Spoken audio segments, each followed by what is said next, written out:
ডাক্তাররা অনেক সময় বলে আপনার হাতে আর 1 মাস সময় আছে। এরকম পেশেন্ট যাদের রোগের কোনো ট্রিটমেন্ট নেই তাদেরকে হসপিটালের একটা স্পেশাল ইউনিট পিসিইউ ইউনিটে রাখা হয়। অস্ট্রেলিয়ার এরকম একটা পিসিইউ ইউনিটে কাজ করতে একটা মহিলা, তার নাম ব্রোনি ওয়্যার। তো তার সুযোগ হয় এইটা দেখার মানুষ জীবনের শেষ সময়ে তাদের মধ্যে কি ধরনের রিগ্রেট থাকে। সে রোগীদের সাথে কথা বলতো, তাদেরকে তাদের রিগ্রেট সম্পর্কে জিজ্ঞেস করতো।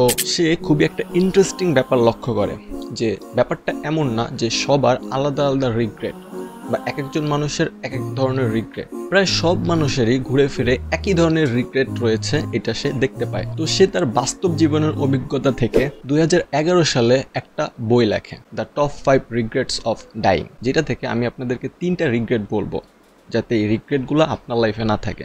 Regret number 1, I wish I had the courage to live a life true to my self, not what others expected from me. মনে করুন আপনি চুরি করতে চান, এখন অন্যরা আপনাকে চুরি করতে নিষেধ করলো। তার মানে এই না যে আপনি অন্যদের এক্সপেকটেশন অনুযায়ী চলবেন না, নিজের ইচ্ছা মতো বাঁচবেন, তো আপনি চুরি করবেন। কোনটা ভালো কোনটা খারাপ ওইটা আমরা অলরেডি জানি, কিন্তু এমন কিছু নর্ম থাকে যেগুলো যদি আপনি করেন তাহলে মানুষ আপনাকে জাজ করবে, মানুষ আপনার সমালোচনা করবে, কিন্তু মূলত আপনি কোনো খারাপ কাজ করেন নাই বা ওই কাজটা ভুল না, এটা আপনি জানেন। ফর এক্সাম্পল, অনেক ছেলেরা একটু চুল বড় রাখতে চায়।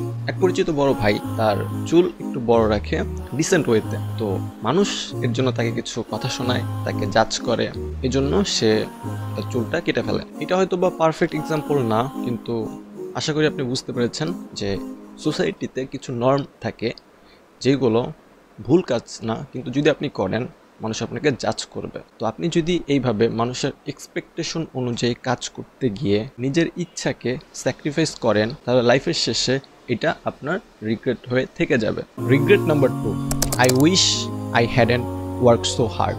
লাইফের শেষ সময়ে গিয়ে মানুষ যখন রিয়েলাইজ করে যে তারা সারা জীবন তাদের ক্যারিয়ারের পিছনে এতটাই ফোকাসড ছিল যে লাইফের অন্যান্য ইম্পর্ট্যান্ট যে জিনিসগুলো ছিল তাতে তারা সময় দেয়নি, যেমন relationship, personal fulfilment, passion, health. ভালো ক্যারিয়ার ছাড়া আপনি হয়তো জীবন উপভোগ করতে পারবেন না। ক্যারিয়ার নো ডাউট এটা গুরুত্বপূর্ণ, কিন্তু ক্যারিয়ারের সাথে লাইফের অন্যান্য অনেকগুলো পার্ট থাকে যেগুলো সমান গুরুত্বপূর্ণ। তো আপনি যদি একটা ইম্পর্ট্যান্ট পার্টের জন্য লাইফের অন্যান্য পার্টগুলো স্যাক্রিফাইস করেন, এটা আপনার লাইফের একটা রিগ্রেট হয়ে থেকে যাবে। চেষ্টা করবেন লাইফের সবগুলো ইম্পর্টেন্ট পার্টকে ব্যালেন্স করার। মনে করুন আপনার খুবই ভালো একটা ক্যারিয়ার হলো, কিন্তু আপনার ক্যারিয়ার বানাতে গিয়ে আপনি আপনার হেলথ নষ্ট করলেন, তো ওই ক্যারিয়ার যেমন মূল্যহীন, একইভাবে আপনি যদি আপনার রিলেশনশিপের জন্য আপনার ক্যারিয়ার নষ্ট করেন এইটাও ঠিক না। চেষ্টা করবেন সবগুলো জিনিসকে ব্যালেন্স করার। Regret number 3, I wish I had the courage to express my feelings. লাইফের শেষ মোমেন্টে এমন অনেক রোগী ছিল যারা রিয়েলাইজ করতো যে তারা তাদের সারাটা জীবন তাদের যে ইমোশনগুলো ছিল ওইগুলোকে তারা আটকে রাখতো। তারা নিজেদের চিন্তা, ফিলিংস, ইমোশনকে প্রকাশ করতো না। এইটা শুধু এটা না যে আপনি কাউকে প্রপোজ করছেন, তার কাছে নিজের ফিলিংস এক্সপ্রেস করছেন। এটা যে কারো সাথে, আপনার কলিগ, আপনার ফ্যামিলি, আপনার ফ্রেন্ডস, যে কোনো মানুষের সাথে যে কোনো ধরনের ফিলিংস এক্সপ্রেস করা হতে পারে।